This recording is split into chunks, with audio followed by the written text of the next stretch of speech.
U rubriki Tižnjovnik dati zvit zo Shatski odboru za kulturu nacionalного sovitu Rusnacoh. Našo mesta pišu o 5. festivalu rusinske kulturi u Svidniku. Na ekonomiji moš prečitac jaki pošljitki premenljiva hvilja ohabja na urožaji, a kultura i prosvita dava informaciji zo zmahanjoh na kotrih učestvovali ruski školjare, o tim jak označeni za školi Petros Kuzmjak i o predloženju obrobku Burgošovi fotografiju u ruskim keresture.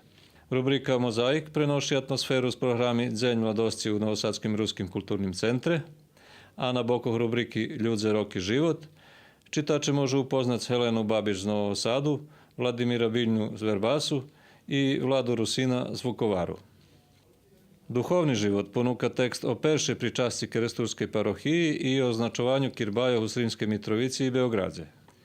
Rubrika Sport zaznačuje rezultati na turniru u šahu u Ramikoh sportskih baviskoh Jaša Bakov u Petrovcoh i na međunarodnim turniru u malim fotbalu u Perečinu u Ukrajini, na kotrim učestvovali fotbalere veteranje z ruskog kerestura. Dodatok u tim čišlje ruske slovo u Švece.